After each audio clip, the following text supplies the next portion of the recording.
Welcome back to another edition of the Pitch Putt and Puff podcast, special edition here.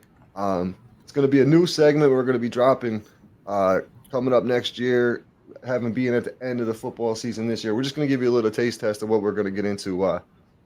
You might have heard this name before early in the podcast when I had Golf Roots on, but this is my man Neil from Shakertins down in Dallas. What's up, Neil? How you doing today, buddy? What's up, Raji Bones? How we doing, brother? Good, man. Good to have you on. Me and Neil known each other a long time. Grew up together. This guy always knows how to make the picks, man. And I'm glad you guys are all on here and listening to what we're going to be talking about. It's going to be a quick little breakdown just to give you an idea of what we're going to do. I'm going to call it the Shakertin Shake Up. Just to break it down here.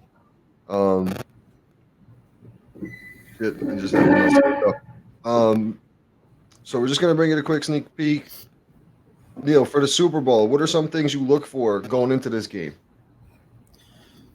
So, I mean, there's a lot of different angles at this. Obviously, you're at your Super Bowl now, so you're supposed to have the two best teams, and you could break it down in a million different ways, right? I mean, San Francisco's been solid all year, but they had their struggles at times. I mean, they lost to my Browns when they had some people down, but Kansas City was struggling for a while. Everybody was kind of down on them and saying, they're taking a step back. Their wide receivers can't catch the ball, yada, yada, yada. But, I mean, they're still here. So, at the end of the day, Mahomes finds a way to get it done, him and Andy Reid. And, Shanahan, obviously, he can coach. So, he gets his team to where they need to be. So, I mean, if you're looking at offense, defense, both teams, I think there's a couple things to point out. Kansas City, their defense is young as hell, but they have really turned it on as of late. Their backfield is amazing, and they're going to be good for a long time. Chris Jones, obviously, is an excellent pass rusher, but I think for them, they're kind of the sleeper. I think when they started getting later into the year, their defense really picked up, and then you obviously saw what they did in the playoffs. Yeah. I think part of that too, though, is I think especially for Baltimore kind of blew that game. I mean, their game plan was atrocious. They handed the ball to their back 6 times total, which makes absolutely no sense. They were running the ball more than any team in the league. So I really don't understand that side of it. And Mahomes didn't do anything spectacular that game in a sense, but he didn't turn the ball over.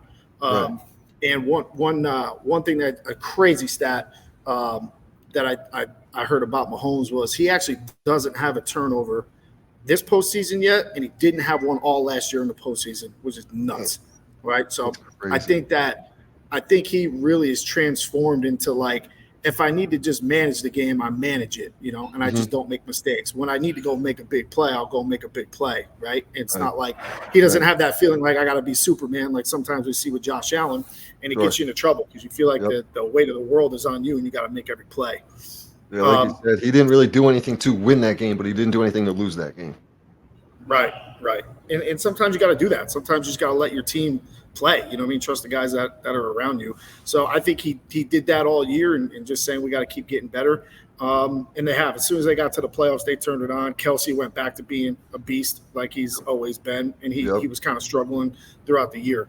On the flip side of that, for San Francisco, I mean, they were kind of the odds-on favorite in the beginning of the year. We know, they got a great coach. We know that they got talent all over the field. They got multiple Hall of Famers on their squad, so you knew that they were going to be really good.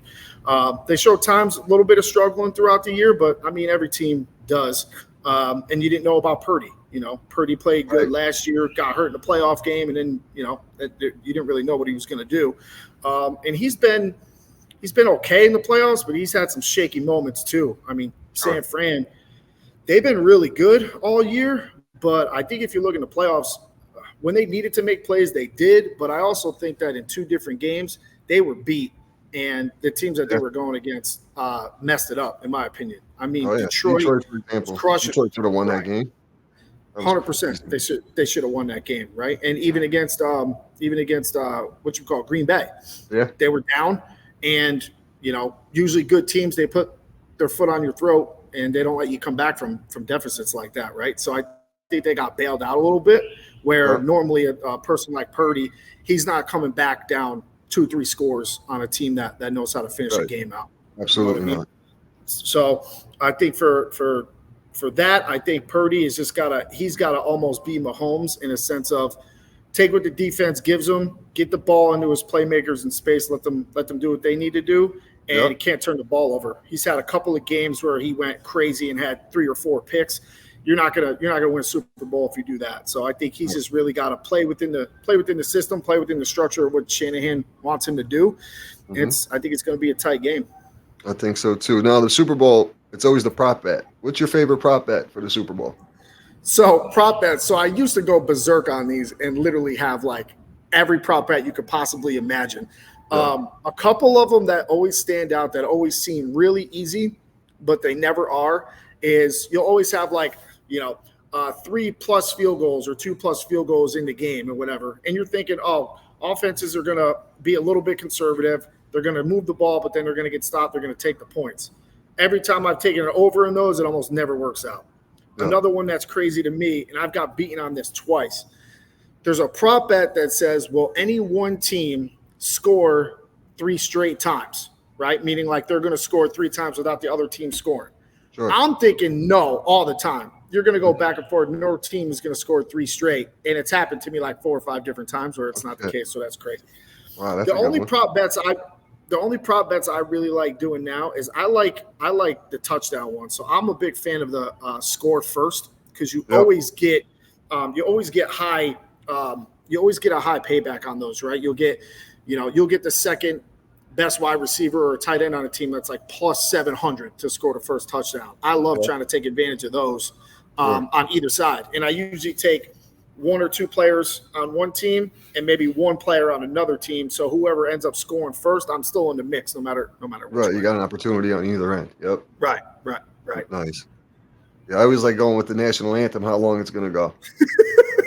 Yeah, that sounds like a Raji bet. I'm so terrible at actual betting on the games that I have to go with something like that. Yeah, I love that. Now, do you use like a past Super Bowls to determine what you're going to go to for this year? I really try not to, but I will say this. I wouldn't say necessarily past Super Bowls specifically, but when you're talking about certain players, you do take stuff into consideration. Like you're talking about a Mahomes or you're talking about a Brady. You're talking about people that it doesn't matter what situation they're in, they always seem to find themselves in the mix. So like even if you were saying pen to paper right now, Kansas City's not as good as the 49ers, right? Player for player. Cool. I understand that. But they got Mahomes, and that's like the X factor, and that's the equalizer, right? So you can't just go lineup to lineup, right? You got to take everything into consideration. So, styles make fights. So I think that's going to come big into play on this game. But at the end of the day, they got Mahomes and the other team's got Purdy. So I think that's, if you think San Francisco's got, much better players or they have an advantage in a lot of different spots, in my opinion, obviously Kansas City's got the advantage in the number one spot that matters. So I think that's the big equalizer. So let's get to, I know your time is valuable, so let's wrap it up real quick with what everybody's been waiting for, man. Let's get down and lock in your pick. Give us your pick. Right. Give us your score. So going back and forth on this game, early money and really a lot of money started coming in on San Francisco. San Francisco is still a 2.5-point favorite, and when that first came out, I'm going, man, Mahomes just did X, Y, and Z throughout the playoffs again, and he's still an underdog. Obviously, some big money went on San Francisco because that line keeps pushing up. So even the early money, the smart money is on San Fran. Yep. But for me, man, I learned my lesson. I ain't betting against Mahomes, especially getting points. I think it's crazy.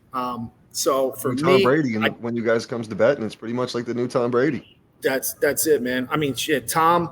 I never thought we'd see another Tom, and I'm not saying Mahomes. Obviously, he hasn't been to 10 and won 7 yet, but. Right. I never thought we'd see a Brady again, and literally right before our eyes, right after him, there's somebody he's that next guy that I don't really bet against, not in a moment like this. So for me, I think it's going to be a really good game. I think C-Mac is going to go berserk a little bit. I think he's going to show out, but at the end of the day, all Mahomes needs is 13 seconds on the clock and 1 timeout, and he can get it done. So for me, I'm actually going to go. Normally, I like to take the points, just in case, but I'm going to go money line and get the extra number. I'm going to go Kansas City money line win outright. Nice. What do you got for a score prediction, just for fun? So score, I'm not going to go too crazy, meaning I don't think it's going to be super high scoring. I think the teams are going to be able to move the ball, but I think both defense will be able to settle drives down a little bit and hold them to some field goals. I'll go 27-24 Kansas City. I love it. Neil, man, appreciate your time coming out. Now, where can everybody find you guys down there in Dallas? So right now I'm at our Arlington location right now. So this location's right down the street, walking distance to Jerry World, Cowboy Stadium. Nice. We got 5 locations total. So we got Midtown, which is North Dallas. We got the Colony. We got Allen. We got Prosper. So you got, we're all over the place, all, 45-minute circle to get to all of them. So meaning no matter where you are in DFW, one of them is pretty much near you. Nice. So anybody, Golf Roots listeners, pop in, check these guys out. Neil, once again, appreciate your time. This is going to be a segment you guys are going to see a lot more, obviously, coming with next year or any big events coming up. We'll get Neil on here and get his picks. Neil, once again, thank you for your time, brother. Thanks, brother. Love you, brother. You too, man. Talk to you soon. Later.